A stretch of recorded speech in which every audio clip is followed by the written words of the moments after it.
My name's Delaney, and I have the honor of meeting some pretty cool people. These are the entrepreneurs, the artists, the creatives, the game changers that are making a positive impact in the people that they meet. And I'm a firm believer that the people that you meet can get you anywhere you want to go. And this show is my way of sharing them with you. It's my way of also helping you meet cool people. All right, welcome back, everybody. Eli here, and today I want to share a little bit of my backstory, a little bit of what's going on and how I became an entrepreneur, how I got into that, and share with you some of the lessons that I have learned across the way and how I've actually put this stuff together that's got me where I am today. For those of you that don't know, there's a bunch of people that don't actually know this. Before I got into being an entrepreneur, my previous career, I guess you could call it, was in staging, basically in concerts. I was doing rock and roll concerts, and it wasn't just rock and roll. I did everything from jazz to blues to classic to country and everything in between. Country guys, I could never remember any of their names. But I had a lot of fun with it. And I think one of the biggest things that I learned from that right out of the gate, and that's where I want to kind of start this, is, the lesson that I learned there helped me a lot as an entrepreneur down the road, which was systematizing things. Because as a crew member, so I didn't actually tour with anybody. I got what I thought was the better end of the deal. I didn't have to travel around in a smelly bus all the time. And I also got to listen to different music and work with different people all the time. So no, I didn't work with somebody long enough to drive me nuts, which was kind of cool, because I might work with, Eddie Rabbitt one night and Ozzy Osbourne the next night. It was a total different experience from day to day. But here's the thing with that, is that if you think about a concert, a rock tour, a music tour, we'll just say music tour. Again, most of my stuff was in the rock world. But if you look at that touring process and think about, they tour around with a very small crew. It's 10, 15 people tops usually. But then they bring in a whole bunch of other people, which is what we did when they come into a specific town. And the cool thing is they have things so systematized. They've got it down to a perfect science, meaning they'll have one bus will back up or one truck will back up with all the lighting gear, and they'll unload all that lighting gear, and they'll start putting the lights together with the whole point that it needs to be raised up in order to get to the audio gear next. And so, for me to come in, I knew exactly what I was doing because I knew lighting equipment. That was my specialty, but I had the director of each department that would tell us what to do. So like if I did lighting, the lighting director was my boss for the day, basically. And they would say, okay, we have, this row of lights here and this row of lights there. I need you to go through and run all this stuff. Here's the cables. And I knew which cables went to which lights. And it was pretty cool because I knew the technical side at the time, but they knew which pieces needed to go where. And so that's where that systemization process went. And that's why they could run with a minimal crew, travel around, and then they hire 30 to 50 people on site to basically build all the stuff. And they could show up at 10 o'clock in the morning, have it up and live, everything practiced, the whole works by showtime. And we were tearing it down after the show so they could get on the road for the next gig. And even the teardown, sometimes just putting it all back on the trucks, packing it all up and putting it back on the trucks. There are times where it was an hour, maybe 2 hours, because the whole process was systematized. I think that helped me the most when I actually went out on my own to start my business. Now, if you follow me for any amount of time, my first actual company was a web and graphic design agency. It's kind of scary. It's like, as of right now, it was about 30 years ago. I don't remember the exact month, but it was right in that time frame. And when I went out on my own to start that stuff, I was working for a small computer shop, and we built websites we built computers. Then we had people that actually asked us if we could host websites for them. And we said, well, yeah, we could figure that out. So we did. And then they're like, can you build a website? And so I took it on myself to figure out how to do that. I think the first thing that I learned from that business was how to figure things out on my own. which is a skill that a lot of people are lacking these days because we have so many things that make it so easy for us to not have to think about what to do. You can go to as of this recording, go to GPT and say, hey, I need to do this. How do I do it? And it's going to tell me exactly what to do. Back then, we didn't even have YouTube. And so I was consistently learning. I was consistently reading. Back then there was such a thing as a blog. I don't know if it was called a blog yet. I think it was just articles. But I knew how to research. And when I knew how to research, I could figure out the basic steps, even if it wasn't perfect. And then I would go in and I would just trial and error it until I figured it out. And I think that's a skill that a lot of people have skipped on these days. But when I started my web and graphic design agency, I learned all of it myself. I learned how to code HTML. I picked up a copy of Photoshop 3 and crash coursed myself on how to use Photoshop. I think I got the Photoshop Bible is what it was called. If you've ever played with Photoshop, you probably know what that one is. A great big, super thick book. It'll take you like 10 years to read it. But I would actually use that as a reference point. And then I got other books as well.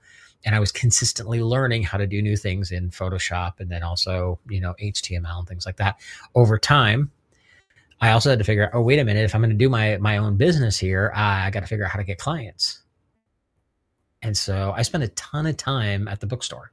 I'm pretty sure if you're old enough to remember Borders Books, which hasn't been around forever, used to be the biggest competitor to Barnes & Noble, way before Amazon was a thing. I have the strong belief that I help keep pay the power bill for them every month, right? I was consistently learning. And I think that's something that's super, super powerful. And that's helped me so much over the years. I am still to this day, I'm consistently learning. I mean, I have gone through and for the last month and a half almost now, during my lunches, instead of stopping and shutting down, reading a book or anything like that, I've actually got my laptop sitting in front of me and I'm using that as time to watch videos to teach me new stuff. I think that has helped me so much over the years is my ability and my desire to keep learning. And I think that's important for all of us. I think that's really important for all of us because we don't know how things are going to change down the road. And we have to stay on top of the latest and greatest. Now, that doesn't mean go crazy for whatever the new shiny object is. I think like some people, if you talk to me at all, you know that when it comes to AI, I kind of have a love-hate relationship with it. Yes, there are things that I do to use it. But on the other side, I think a lot of people jump in and everything is about AI, and it really shouldn't be. There's a lot of things that you should actually think for yourself and talk for yourself. But you still have to be aware of it. You have to know what's going on. Which leads me to the next piece. So I think it was 2008, 2007 is when I started getting up the idea for it. 2008 is when I launched this company. I had gotten burned out with web design. Web designers would become a dime a dozen. Everybody and their dog was in there. And it's like competing with the kid down the street that's going to charge $300 for what we would charge $3,000. And I know they're not getting the same thing, but it was really difficult to explain that to the clients so they got it. And so it just got frustrating. But I started getting into the teaching and the coaching side, and I found something that I really loved. And I love teaching. I love speaking. I love getting in front of people. And that's how it's gone through a few different names. Went from My Business Marketing Mentor to Your Marketing University. I was teaching a ton of stuff in the marketing world for small businesses. And eventually, what ended up happening with it was I was building my own follow-up systems, my own automations and campaigns and all that kind of stuff behind the scenes. And people were like, okay, Eli, who's your guy? Who's doing this? Because you got some cool stuff. And I was like, well, it's me. Because I was strategizing it. My partner at the time was actually doing the actual implementation. And that ended up getting to a point where our company ended up evolving because people kept bugging me, can we hire you to do this for us? And eventually we said yes and started doing it. The lesson there is be prepared to evolve if you need to. Now, that doesn't mean that you should jump back and forth and do anything for everybody. But if there's enough demand for it and it's something you're good at and it's something you enjoy, you might want to give it a try. Now, here's one of the cool things. I didn't advertise that publicly for probably 3 or 4 years. The clients that we got from that were purely word of mouth. And that really made a big difference because it wasn't like I was just bouncing around, because we've all seen those people that they're doing something new every 6 months. And it's like the jack of all trades, master of none kind of situation. Well, I had that same skill set, but on the surface, I was always doing the same thing. And then I was doing some other stuff behind the scenes until that stuff became the primary piece. And then we started shifting. Excuse me. So you want to be able to know, like, watch what people want. Pay attention to those markers. Because if you can pay attention to those markers, you might have opportunities come up that you wouldn't be paying attention to otherwise if you were sitting there just with your blinders on. And I can honestly say that there's a lot of times where I kept the blinders on because I really did not want to get distracted. And I probably missed some good opportunities that way. However, it kept me focused. From my standpoint, my business has never switched. It's always evolved. Up until more recently, I got something I'm working on behind the scenes right now that's very, very different. But the goal with that is to know when to keep the blinders on, but also look for the markers of an opportunity that's sitting right in front of you that you already have the skill set for, that maybe you can service your clients a little bit differently and help them and make more money at the same time. Because obviously we're in business to make money. That's an important thing. But make sure that you're doing it because it's something that you can do. It's something you like to do, something that you want to do, and you can provide a great service for it. Not because it's the shiny new thing that's going to make you money. See, there's a difference in the mindset on that. And for me, that's always been really important for me. I've had people, matter of fact, back in my design days, when design started becoming popular, I was out of bookstores, actually out of Borders one time. And there's another kid sitting there looking at the bookstore, bookshelves and all the web design arena on that shelf, which I spent a lot of time perusing and a lot of time pilfering for new stuff to buy. And so this kid pulls out a book. He pulled out one book and was kind of thumbing through it. And I stopped and I let him know. I was like, hey, by the way, I've got that book. It's a really good book. He's like, oh, really cool. Thank you. And he starts, getting really excited about it. And then I pointed out another one to him. I was like, and another one you should really take a look at is this one, because that's a really good one too. And so then he started asking questions and he wanted to know, so are you a designer? I was like, yeah, I got my own company. And he was like, oh, that's so cool.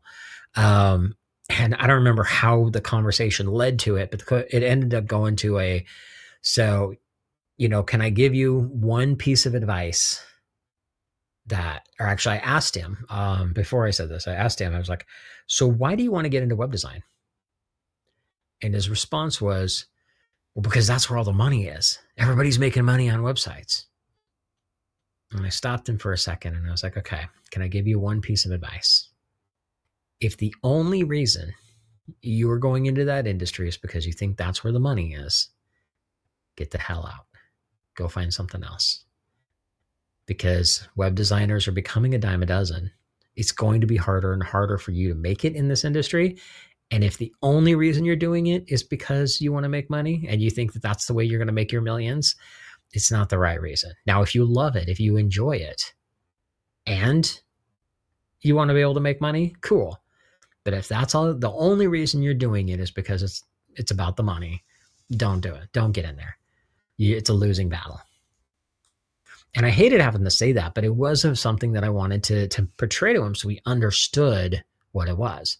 Now, I had grown my web design agency, so it wasn't even like I was trying to keep him from competing with me because I had already done well. And a matter of fact, I was already on the way out at that point. But it is something that I think is really important.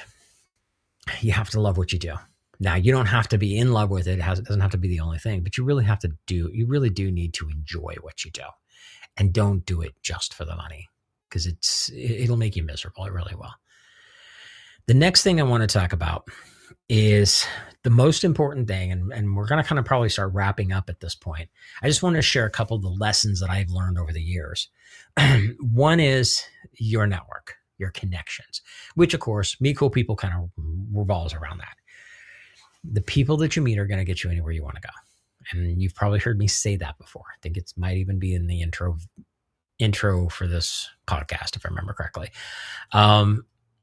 Your network is the most important thing. The people that you meet, the people that you connect with, that's where you're going to find your clients. That's where you're going to find your referral partners. That's where you're going to find your mentors. All those people that are going to help you grow, both for your business and on a personal level, are all going to be in the rooms that you go, conferences you go to, networking events you go to, mentors, masterminds. I love doing masterminds when I can. Always be intentional about who you're going to hang out with and where you're going to hang out. What is the goal of it? And I think this is probably one of the most important pieces. That goal could be just to add value to other people's lives and have some fun. I've been in part of several masterminds that I knew nobody in the room was at a level to really help me much. And I was perfectly okay with that because I wanted to help somebody else. And then I've been in rooms where I made sure I was the dumbest person in the room no matter what, because I want to make sure that I could learn anything and everything I could from the other people in the room.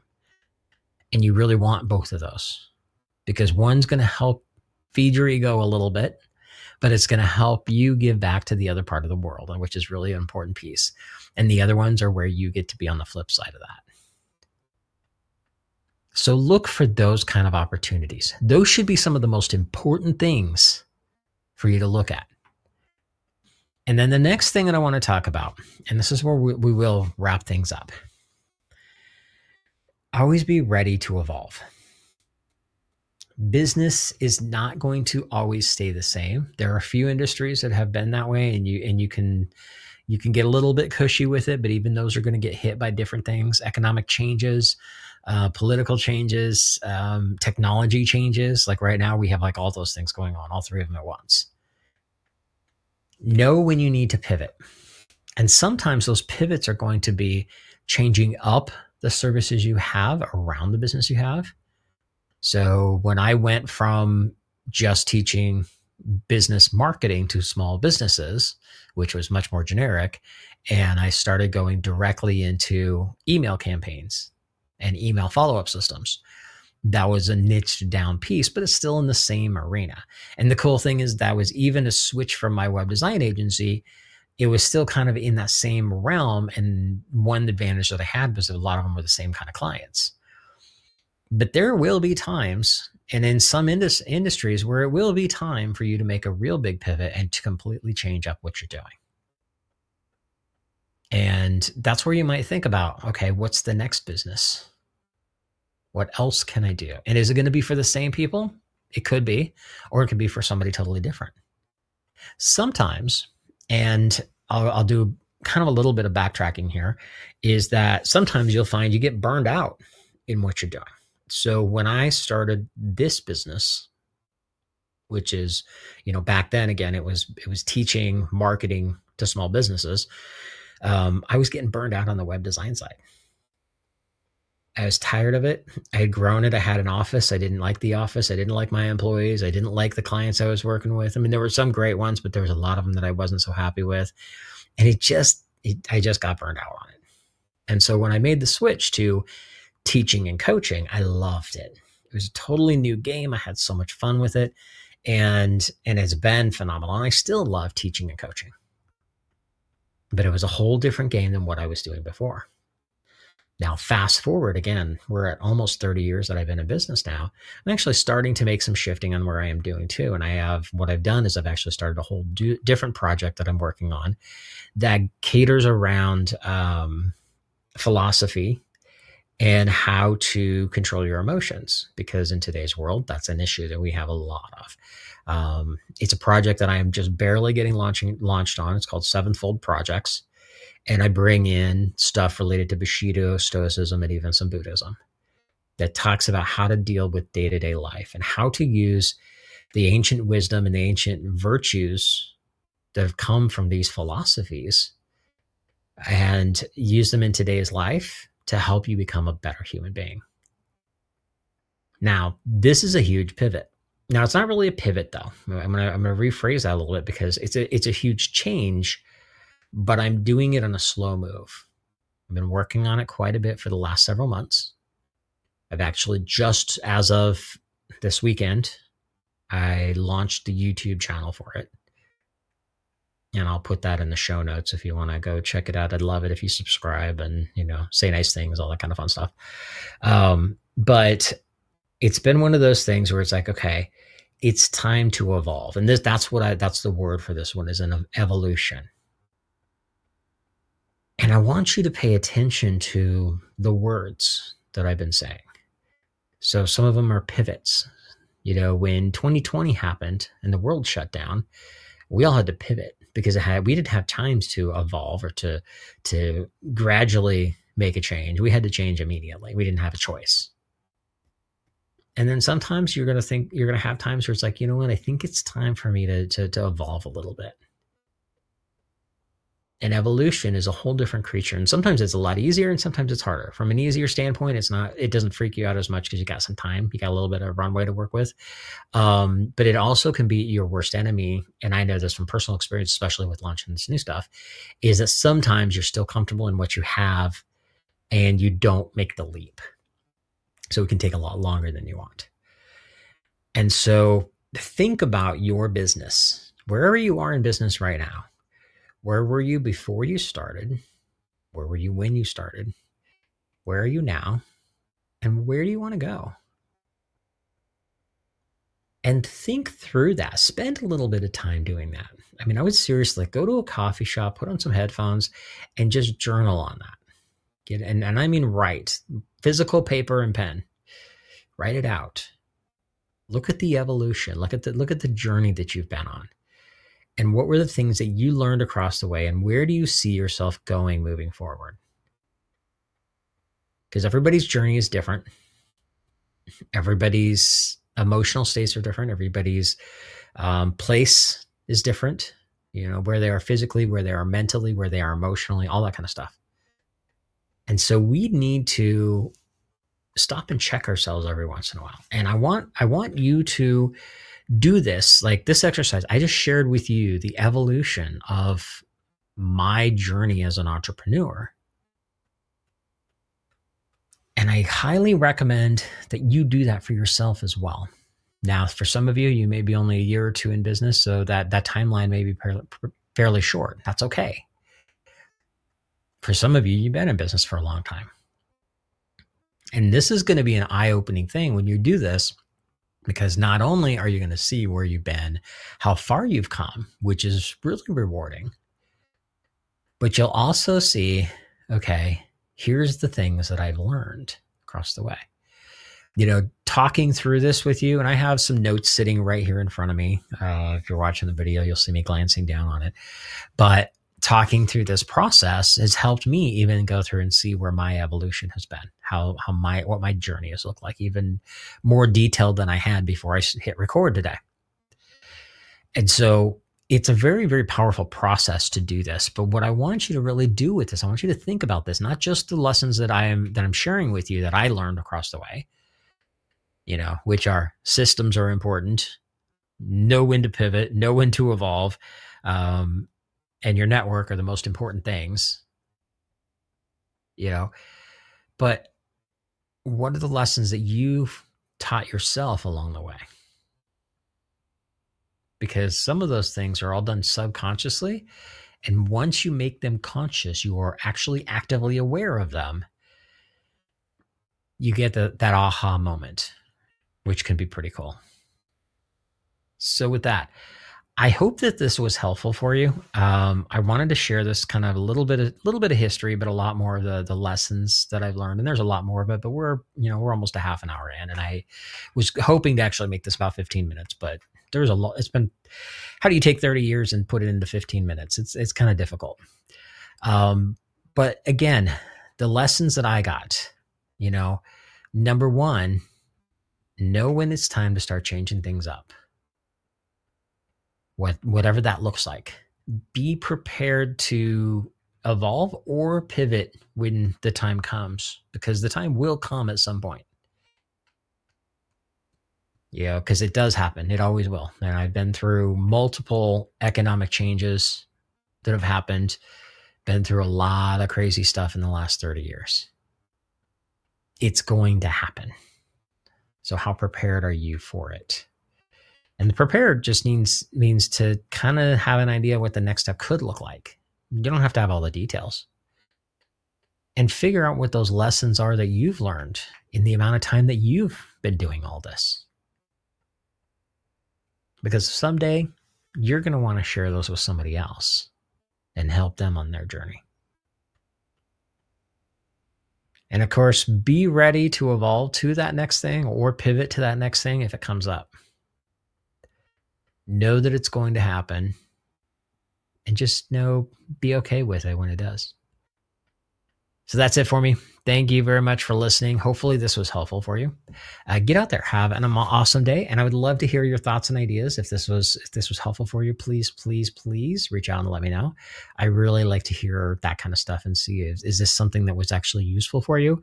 Or did I miss a point? Because if I missed it, I want to hear that. That way I know not to do that one again. Alrighty. All right. Again, get out there. Have an awesome week. If there's anything I can do to help you out, reach out and let me know. Take care. My name's Delaney, and I have the honor of meeting some pretty cool people.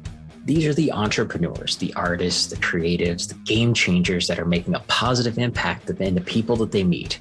And I'm a firm believer that the people that you meet can get you anywhere you want to go. And this show is my way of sharing them with you.